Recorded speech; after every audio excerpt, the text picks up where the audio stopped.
Beaucoup de femmes africaines vivant ici en Europe éprouvent certaines difficultés à trouver un homme. C'est tellement compliqué qu'elles sont prêtes à faire des sacrifices énormes juste pour quitter ce statut de célibat. C'est de cela que j'ai envie de te parler aujourd'hui dans ce nouvel épisode des petits secrets de Benguiste. Parce que si tu ne le sais pas, cela fait maintenant plus de 8 ans que je vis ici en Occident.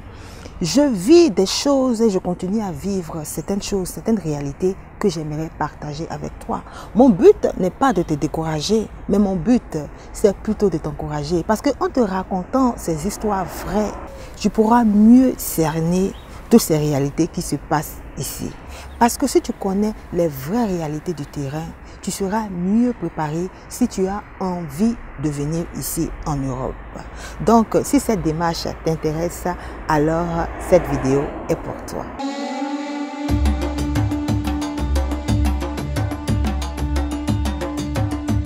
Salut à toi, moi c'est Diane Nyongoran, animatrice des pages I Am Diane Nyongoran. Aujourd'hui dans ce nouvel épisode des petits secrets de Benguiste, j'ai envie de te raconter l'histoire de Tanti Mimi. Mais avant, je voudrais que tu puisses faire 3 choses. La première des choses, je voudrais que tu puisses actionner le bouton j'aime pour pouvoir aimer la page et aimer aussi cette vidéo. La deuxième des choses que je voudrais que tu puisses faire, c'est de t'abonner si tu ne l'es pas encore.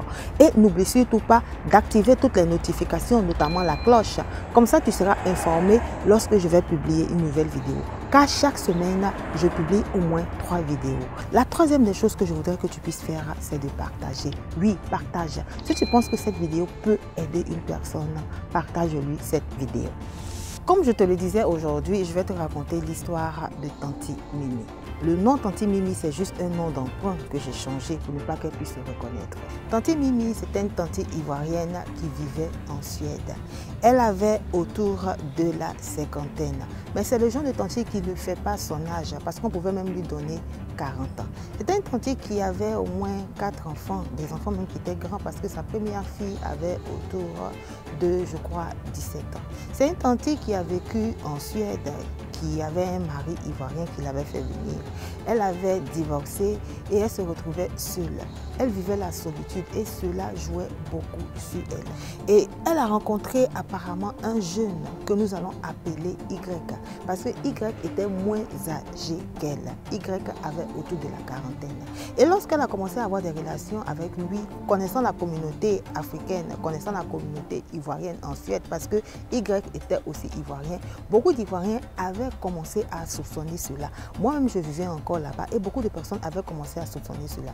Et lorsque les personnes ont commencé à approcher Tanti Mimi pour savoir un peu si elle avait des relations avec ce jeune homme-là, Tanti Mimi niait. Elle niait qu'elle ne pouvait pas avoir de relations avec Y parce que Y était son petit frère.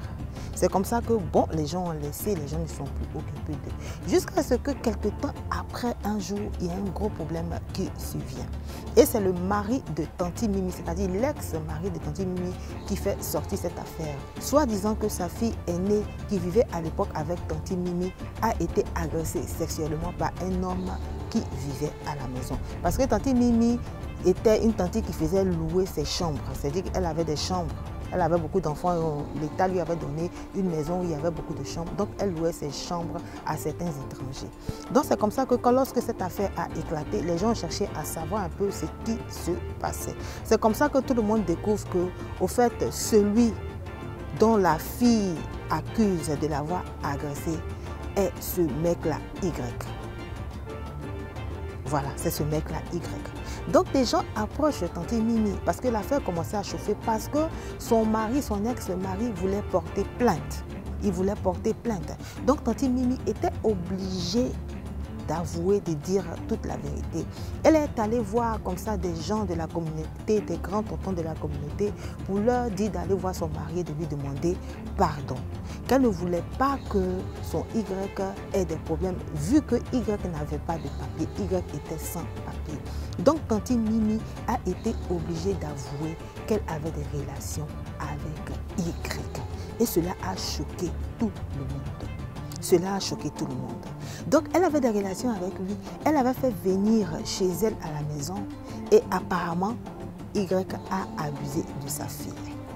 Mais le comble, c'est que Tanti Mimi défendait Y. Tanti Mimi a choisi de défendre Y que de défendre sa propre fille. Oui. Elle aimait tellement Y. Elle était tellement prête à tout faire pour que celui-là puisse avoir ses papiers qu'elle a choisi de délaisser sa fille au profit de Y. Et ça a choqué tout le monde en Suède. Toutes les personnes qui allaient la voir pour lui faire comprendre que non, mais tu ne devais pas faire ça, tu devais plutôt soutenir ta fille, elle les insultait. Comme si c'était une malédiction, elle les insultait. C'était comme si on l'avait envoûtée. Personne ne comprenait. Jusqu'à ce que sa fille quitte la maison, jusqu'à ce que son ex-mari se fâche contre elle, jusqu'à ce que tous ses enfants qui vivaient avec elle, parce que le père avait entrepris certaines démarches et a récupéré tous les enfants. Donc Tanti Mimi s'est retrouvée seule là avec son mec. Mais elle a accepté de se retrouver, c'est-à-dire elle a accepté de perdre ses enfants. Elle a accepté que ses enfants la quittent à cause de Y. Tellement qu'elle ne voulait pas se sentir seule, tellement qu'elle ne voulait pas abandonner cette nouvelle relation, elle a décidé de sacrifier ses propres enfants et de rester avec Y. Et cela a choqué tout le monde. Et apparemment, chose plus grave, elle disait qu'elle était enceinte même de Y. C'est-à-dire qu'avec sa cinquantaine, là, elle a fait croire à tout le monde qu'elle était enceinte de Y. C'est comme ça qu'elle allait voir les gens pour aller demander pardon à son ex-mari, qu'elle lui demandait pardon, qu'il pouvait récupérer les enfants. Mais elle ne voulait pas que celui-ci porte plainte à la police pour ne pas qu'on rapatrie son nouveau mari. C'est comme ça que finalement, son ex-mari a décidé de laisser tomber l'affaire. Mais cela a choqué tout le monde. Tout le monde était choqué de constater qu'une maman peut décider de soutenir celui-même qui a violé sa fille. Parce que Tanti Mimi disait que sa fille mentait. Elle s'est mise même en conflit avec sa fille parce qu'elle disait que sa fille était jalouse d'elle. Elle disait que c'est plutôt sa fille qui tournait autour de Y. C'est plutôt sa fille qui faisait des avances à Y. Et moi, je me suis dit à l'époque que même si c'était la fille qui tournait autour, on ne pouvait pas quand même prendre la défense d'un inconnu, d'une personne qu'on n'a pas connue par rapport à son propre enfant. Mais qu'est-ce que vous voulez? Ce sont les vraies réalités ici de l'Europe. J'ai choisi de te parler de cette histoire pour que tu puisses comprendre. Il y a beaucoup de femmes qui se comportent ainsi. Elles se sentent tellement seules. Elles ont tellement envie de vivre avec quelqu'un qu'elles sont prêtes à sacrifier leurs propres enfants. Elles sont tellement prêtes à vivre avec quelqu'un qu'elles sont prêtes à taire certaines choses. Il y a beaucoup d'enfants qui se font agresser par les nouveaux maris, par les nouveaux copains, par les nouveaux compagnons de leur maman. Mais les mamans ne disent rien. Les mamans préfèrent se taire là-dessus, tout simplement parce qu'elles se sentent tellement seules. Elles ne veulent tellement pas vivre cette solitude qu'elles sont prêtes à sacrifier leurs enfants pour ce genre de situation.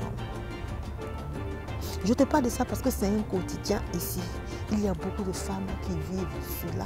Il y a beaucoup de femmes qui ont réussi. Il y a beaucoup de femmes qui ont leur travail. Il y a beaucoup de femmes qui sont naturalisées. Mais leur seul souci, c'est d'avoir un homme. C'est tellement compliqué d'avoir un homme africain que beaucoup de femmes sont obligées de faire des choses ignobles, tout simplement pour ne pas être seules. Voilà, c'est la petite histoire aujourd'hui des petits secrets de Benguista. J'aimerais que tu puisses me dire en commentaire qu'est-ce que tu penses de cette histoire. Qu'est-ce que tu penses de Tanti Mimi? Qu'est-ce que tu penses de son comportement? J'attends tes réponses dans les commentaires. Pour ceux qui ont envie d'aller plus loin dans cette démarche, je vous invite à me contacter personnellement. Comme ça, nous allons échanger parce que j'aime bien ça. Aussi, j'aimerais vous dire au revoir. On va se retrouver une autre fois pour un autre épisode des petits secrets de Benguista. Sur ce, restez connectés. Bye bye.